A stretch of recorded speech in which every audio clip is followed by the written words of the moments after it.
Vive con History Channel historias desde las páginas del tiempo. Historias de triunfos y de tragedias, de aventuras y logros, a medida que vamos en busca de la historia.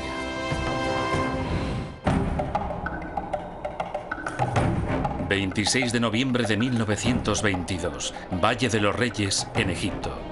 El arqueólogo Howard Carter abre cuidadosamente el sello de la puerta de la tumba recién descubierta. En el interior, la luz de una vela muestra el descubrimiento arqueológico más increíble jamás encontrado. Este sorprendente hallazgo resucitará al largamente olvidado rey Tutankamón, lo que despertará de nuevo en el siglo XX el interés por la magia y el misticismo de esta antigua civilización. Únanse a nosotros en nuestra búsqueda por la historia para desvelar el misterio de Tutankamón.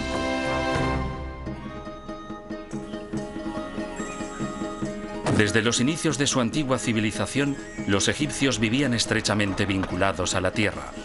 Con cada cambio de estación, con cada salida y cada puesta del sol, eran testigos del ciclo continuo de la vida, la muerte y el renacimiento que tenía lugar en el mundo que les rodeaba.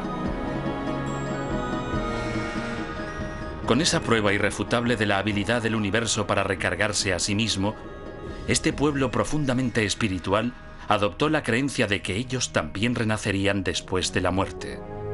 El culto a los muertos se convirtió en la obsesión de los vivos, definiendo todos los aspectos de la sociedad egipcia. La religión estaba muy presente en esta civilización y por ello los egipcios crearon la ciencia para servir en el más allá. Nosotros creamos ciencia para que nos ayude en nuestra vida diaria. Ahí está la diferencia. Y es por esa razón que existen las pirámides, la astronomía, el arte, la ciencia. Todo eso fue diseñado por los egipcios para servir a la religión, para servir en la otra vida. Los egipcios creían que el corazón de los difuntos se pesaba con la pluma de Maat, la diosa de la verdad. Si el corazón pesaba demasiado, un monstruo lo destruía rápidamente. Pero si la balanza se equilibraba, el espíritu quedaba libre para vagar por la tierra. En lugar de imaginar que tras la muerte su espíritu, su alma o lo que fuera, se marchaba a algún tipo de paraíso, los egipcios se imaginaban viviendo en este mundo en forma de espíritu, lo que significaba librarse de todas las penalidades asociadas con el cuerpo humano, como la enfermedad, el hambre o cualquier otra. Las tumbas de los egipcios proporcionaban al espíritu o el Ka de los muertos un lugar donde descansar cada noche y también donde almacenar los objetos que necesitaban para sobrevivir en el otro mundo. Su contenido reflejaba la posición y la riqueza de su propietario y no se escatimaban gastos a la hora de equiparla para el más allá. Los egipcios no se preocupaban por sus casas. Vivían en una casa 40 o 50 años, pero vivirían dentro de una tumba durante miles y miles de años. Las tumbas más impresionantes pertenecen a los grandes faraones de Egipto, incluidas las pirámides de los reyes de las primeras dinastías.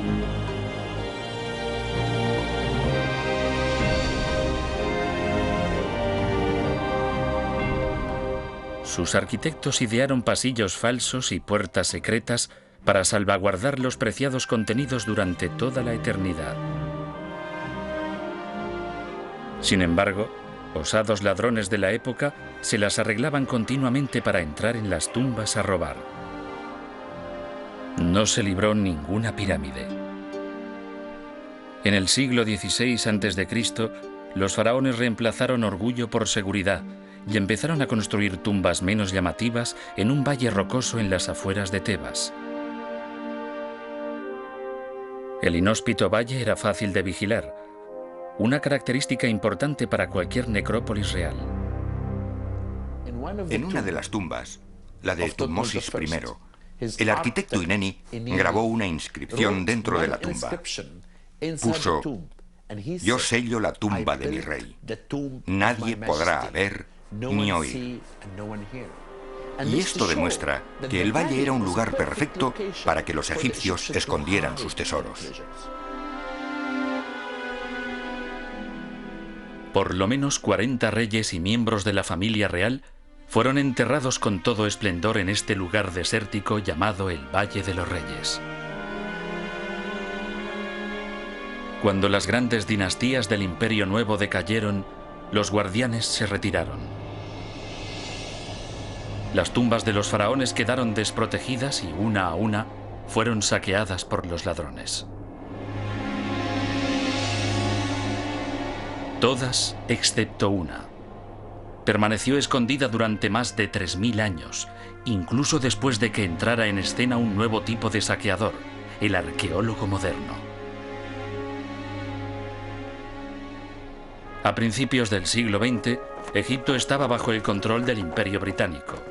Los extranjeros que huían de climas poco hospitalarios se alojaban en hoteles como el Winter Palace en Luxor o se establecían a orillas del Nilo en yates privados. Durante el corto periodo invernal, algunos de los forasteros más ricos se dedicaban a la arqueología, empujados por la curiosidad científica y la codicia. Todo lo que se encontraba se dividía en dos partes. Una se la quedaba el gobierno egipcio y la otra el excavador.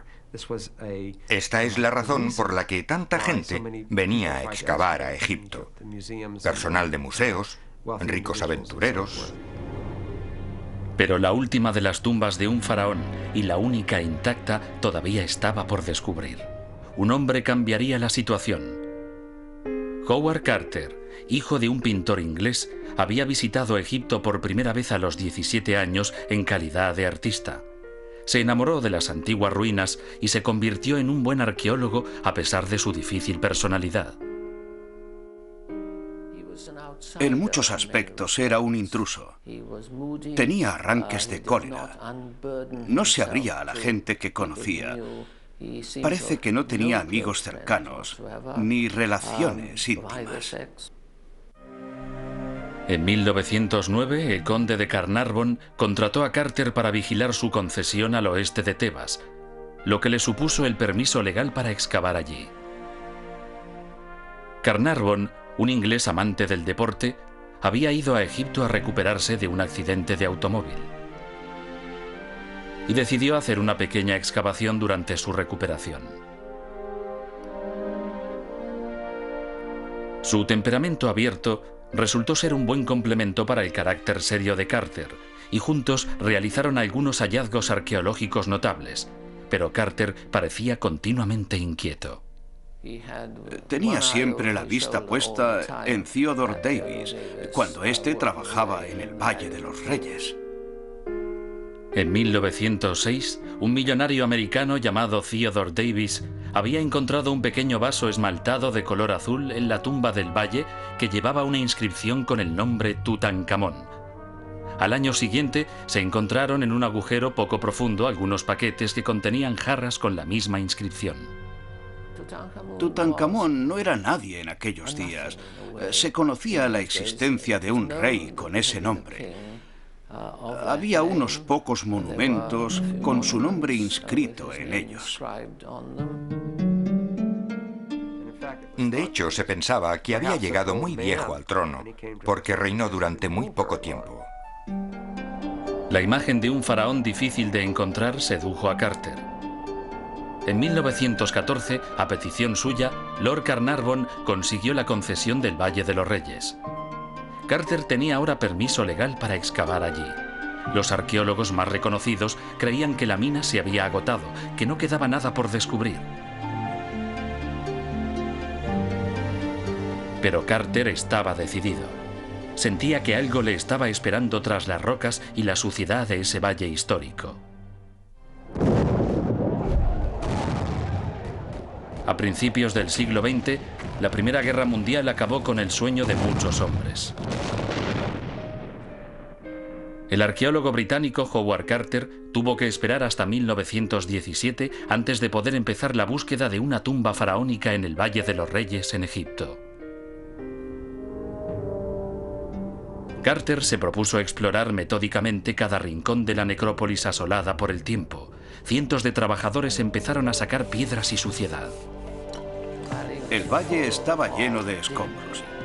por lo que trabajó sistemáticamente en las diferentes partes del mismo, sacando las piedras, porque solo así podía estar seguro de que no existía ninguna otra entrada a una tumba. Mientras Carter continuaba trabajando, algunos expertos empezaron a reunir todas las piezas procedentes de excavaciones de todo Egipto, aportando nuevos datos sobre el faraón misterioso, Tutankamón, que creían que estaba enterrado en algún lugar bajo la piedra caliza de las colinas. La época del rey Tutankamón fue una edad dorada para Egipto. Fue una época en la que Luxor y Tebas eran ciudades que controlaban todo el mundo. Egipto era rico y se traían turquesas del Sinaí, plata de Oriente y oro del sur. Tutankamón nació en esta próspera civilización a mediados del siglo XIV a.C., mientras que un tumulto se formaba en las aguas del Nilo.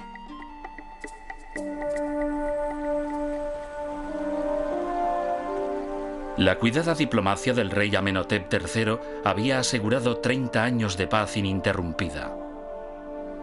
Pero cuando su iconoclasta hijo, Ajenatón, subió al trono, abandonó a los dioses que sus antecesores habían venerado durante miles de años para adorar solo al poder de la luz, Atón.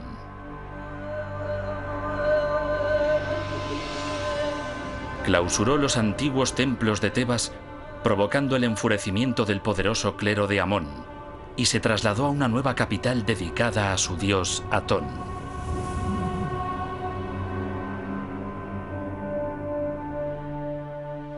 La mayoría de expertos cree que Tutankamón era hijo de Amenhotep III o del propio Ajenatón. Tutankamón resulta frustrante porque no sabemos realmente quién fue.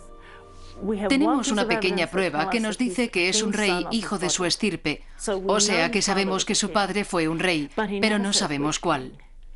Y esta es una de las grandes discusiones entre los egiptólogos. El príncipe Tutankamón seguramente fue educado en los nuevos palacios de la nueva capital. Entonces se llamaba Tut-Ankatón, significaba viva imagen de Atón.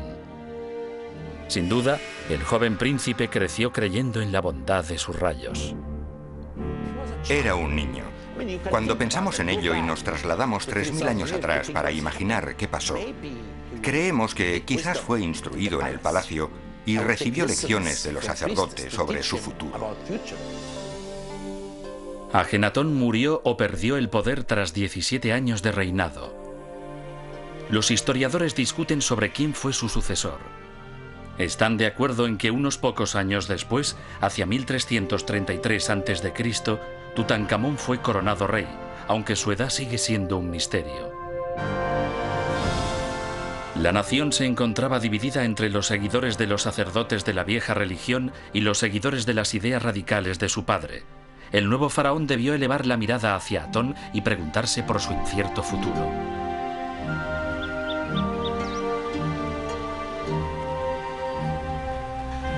En la primavera de 1922, Howard Carter llevaba trabajando 5 largos años bajo el intenso sol del desierto, moviendo piedra tras piedra sin resultados. Su benefactor, Lord Carnarvon, quería abandonar la búsqueda de la tumba de un faraón, pero Carter le imploró un año más. Carter tenía puesto el ojo en una pequeña área donde aún no había trabajado, pero en la que estaba interesado. Era una zona que se encontraba delante de la tumba del rey Rameses VI. Se situaba en medio de la ruta que los visitantes tomaban para entrar en el valle, y por lo tanto era un lugar difícil para excavar. El 1 de noviembre de 1922, el arqueólogo comenzó su última temporada en el Valle de los Reyes. Sus trabajadores estaban de buen humor. Carter había traído un canario para alegrar la casa que se había construido fuera del valle. Sus trabajadores lo llamaban el pájaro de oro, y realmente era un signo de buena fortuna. 3 días después, Carter se dirigió hacia las excavaciones después del desayuno. Las excavaciones ya habían comenzado a primera hora. Y cuando él llegó, un murmullo de excitación inundaba el lugar, porque habían desenterrado un escalón. El trabajo prosiguió para desenterrar más escalones que llevaban a una puerta marcada por los jeroglíficos que identificaban el sello real de la necrópolis. La extraordinaria diligencia de Howard Carter prevaleció y descubrió una tumba real. Pero Lord Carnarvon estaba en Inglaterra y Carter tuvo que esperar 2 largas semanas para que volviera su mecenas. Finalmente, el 26 de noviembre de 1922, un pequeño grupo se reunió delante de la tumba. Carter limpió los escombros que aún quedaban ante la puerta y descubrió el sello de Tutankamón. También encontraron pruebas inquietantes de que alguien había entrado antes allí. ¿Estaría la tumba intacta? ¿O los ladrones la habrían saqueado tiempo atrás? Carter sacó algunas de las piedras que bloqueaban la parte superior y con una vela miró al interior. No dijo nada. Y para la gente que estaba con él, fue un momento interminable, probablemente unos 30 segundos. Impaciente, Lord Carnarvon finalmente preguntó: ¿qué es lo que ves? Y Carter pronunció su famosa frase: cosas maravillosas. Su vela iluminó el tesoro de oro del más valioso hallazgo arqueológico de la historia. En ese decisivo día de noviembre de 1922, el arqueólogo Howard Carter realizó su sueño: descubrir una tumba en el Valle de los Reyes que pertenecía a un faraón poco conocido, Tutankamón. A medida que mis ojos se acostumbraban a la luz, detalles de la habitación emergían lentamente de entre las tinieblas. Animales extraños, estatuas y oro, por todos lados el brillo del oro. Me quedé mudo de asombro. El pequeño grupo se las arregló para entrar por la abertura y recorrer la antecámara de la tumba. Para Carter, fue el momento que había esperado toda la vida. Los objetos religiosos y los tesoros de un antiguo rey yacían a sus pies. Para decirlo de una forma coloquial, Carter debió sentirse inmerso en oro. Creo que estaba maravillado. Ningún arqueólogo en Egipto se había encontrado jamás con una colección tan notable de objetos. Y por supuesto, eso solo era el principio, el preludio de lo que quedaba por ver. El tiempo parecía haberse detenido en esa pequeña sala. Había un gran desorden. En una esquina, un carro desmontado. En otra pared se apilaban grandes objetos rituales. 2 estatuas a tamaño real, seguramente del rey, se miraban una a la otra como centinelas de otra época. Quedaba bastante claro que los ladrones habían entrado en la tumba y habían llevado a cabo un pequeño saqueo. Habían abierto las cajas y luego las habían vuelto a cerrar, después de sacar algunas cosas. Y luego, cuando sellaron de nuevo la tumba, quedó cerrada durante 3000 años. Al día siguiente, Carter notificó el hallazgo al inspector local de antigüedades. El arqueólogo añadió que no pensaba seguir explorando el interior de la tumba hasta que hubiera vaciado cuidadosamente la antecámara. Esto hubiera sido muestra de su actitud de respeto si hubiera sido verdad. A escondidas de las autoridades del gobierno, la noche anterior, Carter había entrado en secreto y esbozado un mapa de otras cámaras de la tumba. La fotografía muestra dónde colocó una cesta y algunos troncos para ocultar una de las entradas a las autoridades egipcias. Ellos entraron en la cámara principal y quedaron asombrados cuando encontraron una habitación que estaba prácticamente ocupada por un sarcófago casi sin espacio para poder moverse. Había algunos objetos rituales cuidadosamente colocados alrededor del sarcófago. En total, había 4 cámaras en la tumba. Los ladrones habían dejado el anexo hecho un desastre. En la cámara del tesoro, una estatua de Anubis, dios de los muertos, guardaba el cofre que contenía los órganos del faraón momificados. En la cámara funeraria, Carter abrió cuidadosamente los paneles que formaban el sarcófago y encontró otro sarcófago en el interior. Una cuerda, con el sello intacto del faraón, aseguraba este sarcófago, demostrando que los ladrones no lo habían abierto. La momia de Tutankamón todavía estaba dentro. Las noticias del increíble descubrimiento desataron la imaginación popular. El mundo estaba sediento de noticias sobre el rey Tutankamón. De repente, muchos turistas decidieron pasar por Egipto. Entre ellos, por supuesto, mucha gente que conocía a Carnarvon.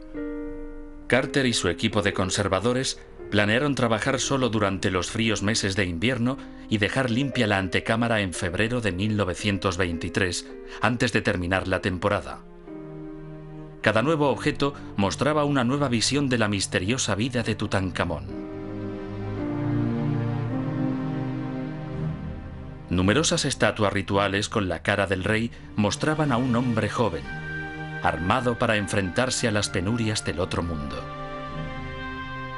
Es curiosa la mezcla de objetos que le serían útiles en la otra vida y de objetos que debía utilizar en la vida real.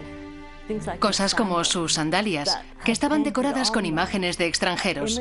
Así que cuando caminaba con ellas, estaba caminando sobre sus enemigos. Entre instrumentos musicales y material para escribir, había 4 juegos de mesa, prueba del principal pasatiempo de muchos egipcios. Un sarcófago en miniatura guardaba un recuerdo conmovedor, un mechón de pelo gris. Una inscripción otorga su propiedad a la reina Ti, posiblemente la abuela del joven rey. Muchas imágenes de Tutankamón y su esposa decoran una gran variedad de objetos. Su reina era una joven hija de Ajenatón, y puede que hubiera sido su propia hermana. Parece que entre la pareja existía un verdadero afecto. Seguramente estaba enamorado, porque si miramos la escena en el trono, donde están él y su mujer, podemos ver que llevan solo un zapato. Por lo tanto, son una sola persona. La presencia de arcos y flechas en otra esquina recuerda que el joven faraón tuvo que defender su honor en una guerra contra el país vecino al principio de su reinado. Cuando Tutankamón llegó al trono en 1333 a.C., Egipto estaba en guerra. Los poderosos hititas estaban castigando las fronteras del norte y una serie de plagas se extendía por el territorio. Algunos creían que la nueva religión que adoraba al disco solar era la causa de los problemas de Egipto. El imperio necesitaba un monarca unificador, pero los expertos creen que el rey era demasiado joven para manejar los asuntos del Estado. Su principal consejero parece haber sido Ay, un familiar de mayor edad con una gran influencia sobre el joven Tutankamón. También sabemos que había otro hombre, Horemheb, que fue general de Tutankamón y al parecer muy poderoso. Creo que podemos suponer que este hombre, y quizás también otros, decidieron poner orden. Y me imagino que el joven rey tenía muy poco que decir sobre lo que pasaba. En pocos años, Tutankamón abandonó la nueva ciudad de Ajenatón y comenzó a reconstruir los viejos templos en Tebas. Cambió su antiguo nombre, Tutankatón, por el de Tutankamón, señalando el regreso a la antigua religión y al culto a centenares de divinidades.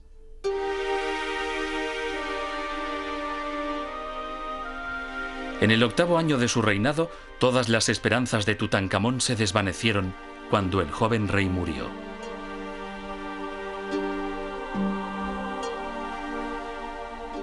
Su cuerpo fue embalsamado y su momia guardada en su tumba.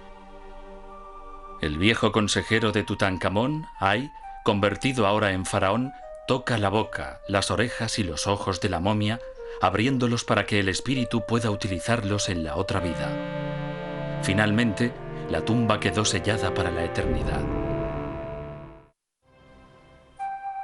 A principios de enero de 1924, una nube de turistas se agolpaba ante la tumba de Tutankamón. Dentro, Howard Carter se disponía a vaciar la cámara funeraria, atreviéndose a perturbar el lugar del descanso eterno del joven rey.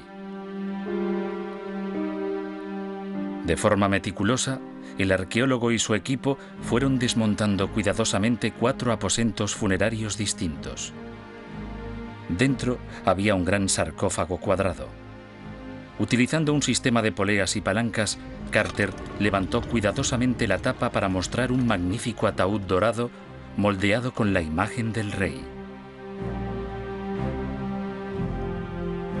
Carter cada vez estaba más cerca de la momia del rey y más cerca de provocar lo que algunos dijeron que era la cólera de los antiguos dioses egipcios.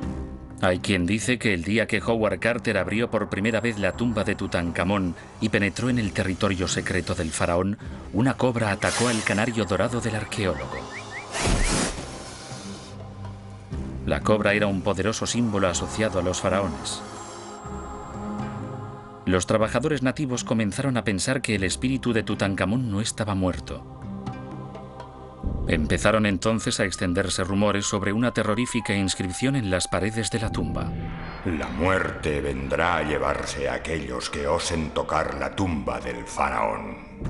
En realidad, los trabajadores no encontraron esa inscripción, pero se dieron hechos que contribuirían a satisfacer a los supersticiosos. 6 meses después de la apertura de la tumba, Lord Carnarvon se cortó sobre una picadura de mosquito mientras se afeitaba. La pequeña herida pronto se infectó con unas consecuencias terribles. Cogió una neumonía y murió. Esa era una causa de muerte muy normal para un hombre mayor y con mala salud. A pesar de todo, dicen que en el mismo momento en que Lord Carnarvon moría, se fue la luz en la ciudad de El Cairo. En la mansión de su familia en Inglaterra, el terrier de Carnarvon aulló y luego murió de repente. ¿Acaso se había despertado Tutankamón de su reposo eterno para vengarse de aquellos que habían profanado su tumba sagrada? Pronto, cualquier desgracia ocurrida a cualquiera que estuviese remotamente relacionado con la tumba se atribuyó a la antigua maldición. Un amigo de Carnarvon, el magnate americano del ferrocarril, George Q., cogió un resfriado cuando visitó la tumba y a consecuencia de ello murió de neumonía. Meses después de que un príncipe egipcio visitara la tumba, su mujer le mató en el Hotel Savoy de Londres. Años más tarde, el secretario de Carter, Richard Bethel, murió en extrañas circunstancias. Poco después, el padre de Bethel se suicidó. En el funeral, sus herederos atropellaron y mataron por accidente a una niña de 8 años. Se culpó de estas muertes y de muchas otras al largo alcance de la maldición del faraón. Pero en realidad, la mayoría de los que trabajaron en la tumba tuvieron una vida larga y saludable. Era una maldición muy lenta, si lo piensas. Pero, claro, es una de esas cosas que desata la imaginación de la gente. No puedes acabar con la idea de la maldición. No importa lo que yo u otros digan, pero bueno, yo no tengo imaginación. Zahi Hawass, director de las pirámides de Giza, ha sido testigo de la apertura de muchas tumbas antiguas. El respetado arqueólogo tiene su propia teoría sobre el origen de la maldición.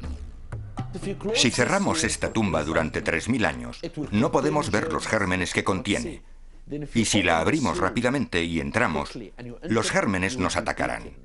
Eso es lo que le pasó a Lord Carnarvon. Y es por eso que advierto siempre a mis colegas que si descubren una tumba, tienen que mantener abierta la puerta de la tumba durante 2 días, hasta que el aire malsano haya salido y el aire del interior se haya renovado. Y es por eso que ocurren esas cosas.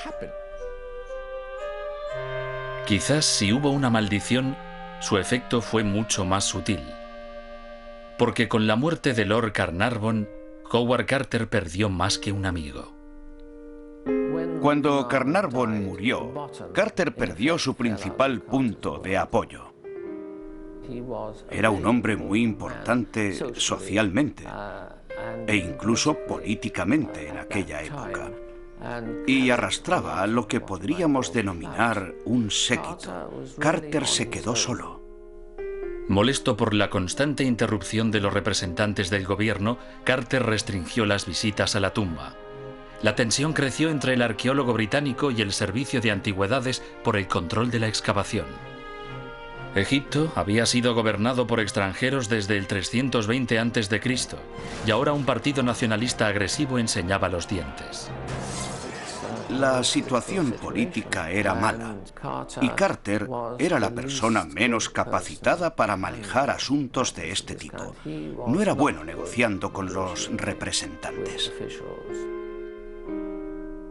Cuando el ministro nacional de Obras Públicas, Morcos Bey Hanna, discutió con el arqueólogo sobre los derechos de visitas, Carter cerró la tumba, dejando la tapa del sarcófago colgada sobre el ataúd.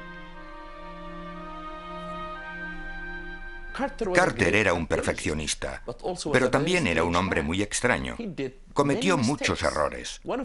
Uno de sus mayores errores, en mi opinión, fue que pensó que la tumba era suya, cuando no lo era. Era una tumba que pertenecía a Egipto. Carter inconscientemente les hizo el juego a los egipcios. El servicio de antigüedades tomó el control de la tumba y cambió las cerraduras. Cuando oyeron que Carter estaba empeñado en trabajar en las tumbas, los habitantes de El Cairo no estaban muy contentos e incluso gritaban: «¡Viva Morcos Hanna, ministro del rey Tutankamón!». Pasó un año antes de que permitieran que un Carter más humilde volviera después de hacer serias concesiones. La familia Carnarvon desistió de cualquier tipo de reclamación sobre los tesoros de la tumba y el mismo Carter accedió a trabajar bajo las normas impuestas por el gobierno. En octubre de 1925, Carter finalmente destapó el ataúd y encontró otro dentro. Y todavía quedaba otro más. Este último medía 1,80 m y era de oro macizo. En el interior de este ataúd yacía la momia de Tutankamón coronada por una preciosa máscara mortuoria. Moldeada a mano con oro forjado y con incrustaciones de cristal y de piedras semipreciosas, el aspecto solemne del joven rey dejó a Carter sin habla. Él expresa su sorpresa y se maravilla por el hecho de que entre los sudarios se encuentra un gran número de joyas. Todas, por supuesto, muy simbólicas, con elementos divinos. Debía haber más de 100 piezas. Utilizaron cuchillos calientes para separar la máscara del cuero cabelludo. Y finalmente, el inglés pudo contemplar las facciones marchitas del rey. Me quedé sin habla. Me encontré a mí mismo viajando 3000 años atrás, cuando el joven y vibrante rey estaba vivo. Aún quedaban muchas cuestiones por resolver. ¿Qué mató al faraón? ¿Cómo murió? En noviembre de 1925, doctores y arqueólogos se reunieron para realizar la autopsia al cuerpo del rey Tutankamón. Los restos estaban en condiciones lastimosas por culpa de algún tipo de combustión química que había reducido alguno de los sudarios a polvo. La piel, en su mayor parte, estaba mal conservada, en algunos puntos resquebrajada. Los dedos de la mano y del pie habían sido envueltos uno a uno y sus brazos cruzados ocultaban una herida de 7 centímetros a la izquierda de su abdomen. Estudios de su estructura ósea llevaron a los expertos a pensar que el rey debía tener 18 años cuando murió. Si eso era verdad, tenía que ser un niño con 9 años cuando ocupó el trono. Eso planteaba cuestiones interesantes. ¿Cuántas veces tendrían sus consejeros que escucharle en lugar de hacerle callar y decirle que dejara de hacer el tonto? ¿O cuando fue investido rey y adquirió ese aspecto divino, tuvo algo que decir? ¿Y cómo murió este joven rey? En 1968, un examen científico reveló un curioso fragmento de hueso dentro del cráneo. ¿Era solo un resto del proceso de momificación? ¿O era la prueba de una herida mortal?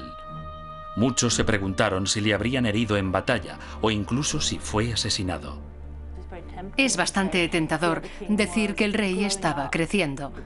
Empezaba a poder tomar sus propias decisiones. Ya no necesitaba a sus consejeros. Y quizás estos no querían quedar relegados. Y era más fácil eliminar al rey. Algunos acusan al anciano consejero de Tutankamón, Ay, de ser el asesino. Después de todo, fue él quien subió al trono después de la muerte del joven faraón. Otros incriminan al popular comandante del ejército, el general Horemheb. Un experto afirma que la auténtica prueba se encuentra en una carta que la desesperada viuda de Tutankamón escribió a los enemigos mortales de Egipto, los hititas, pidiéndoles que le enviaran a un joven príncipe para poder casarse. Después de la muerte de su joven esposo, no quiere casarse con ningún egipcio, no confía en nadie, quizás porque sabe lo que ha ocurrido. Si él no hubiera sido asesinado, ella nunca le hubiera pedido a un príncipe extranjero que se casara con ella. Y es por eso por lo que creo que, como ella sabía lo que había ocurrido, no quería tener nada que ver con Ay o con Horemheb. Al final, el consejero Ay se casó con la joven viuda, pero gobernó como faraón pocos años. A su muerte, el general Horemheb asumió el poder y comenzó a reconstruir el imperio egipcio. Cuando Horemheb accede finalmente al trono, se atribuye muchas de las cosas que Tutankamón había hecho. Hace borrar su nombre de muchas inscripciones y lo reemplaza por el suyo. Es una forma de decir, yo era el que decidía las cosas cuando el niño estaba en el trono, así que yo merezco el reconocimiento. Algunos expertos están en total desacuerdo con estas hipótesis que dependen demasiado de la edad de la momia. La edad está basada en el análisis de la momia, de cómo están las articulaciones de los huesos. De hecho, existe como un desfase de 10 años, porque la gente se desarrollaba más lentamente en según qué partes del mundo y más rápidamente en otras. Tutankamón podría tener perfectamente 27 años cuando murió, lo que significa que habría sido coronado a los 17 y no a los 9 años. ¿Podría haber sido Tutankamón la fuerza que acabara con la herejía de Ajenatón? Quizás esto explica por qué en su tumba había tantas riquezas cuando solo fue un rey menor. Lo que simbólicamente hizo Tutankamón fue tan importante que cuando le enterraron, le prepararon un funeral especial. Le proporcionaron un ajuar funerario que incluso para los niveles de principios de la dinastía XVIII es excepcionalmente valioso. Puede representar el apretón de manos dorado de los dioses por un trabajo bien hecho. Howard Carter dedicó más de 10 años de su vida a trabajar en la tumba y a la conservación de sus objetos, pero nunca terminó la publicación definitiva de sus hallazgos. En 1939, a la edad de 68 años, fue vencido por el cáncer, muriendo en una relativa oscuridad. Creo que Carter murió muy triste. Aunque había realizado uno de los mayores descubrimientos arqueológicos, aunque no el más importante de la historia, se convirtió en una carga para él. ¿No tienes la sensación de que cuando salía de su casa cada mañana para trabajar en la tumba, lo hiciera contento. Fundamentalmente, el legado de Carter se encuentra en la meticulosidad de su trabajo. Los más de 5.000 objetos que extrajo de la tumba de Tutankamón atraen a cientos de miles de visitantes al Museo de El Cairo cada año. ¿Por qué debemos dar fe de Carter? Porque insistió en encontrar la tumba. La arqueología no es en busca del arca perdida. No es Indiana Jones que busca los tesoros así. Si quieres ser un buen arqueólogo, tienes que ser paciente, y eso es lo que hizo Carter. Quizás la gran ironía sea que a pesar de todos estos tesoros, queden tantas preguntas por responder. Hasta ahora, la vida de Tutankamón sigue siendo un misterio. Howard Carter dijo de él: las sombras se mueven, pero la oscuridad nunca inspira nada. La momia de Tutankamón permanece en su cámara funeraria original, el ataúd dorado, el único esplendor que queda en su tumba.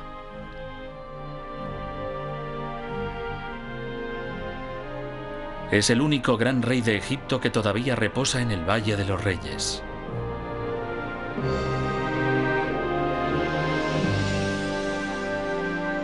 Insignificante en vida, olvidado tras su muerte durante muchísimo tiempo, el rey Tutankamón reina ahora sobre la imaginación de millones de personas como otro ejemplo de las maravillas que nos esperan siempre que vamos en busca de la historia.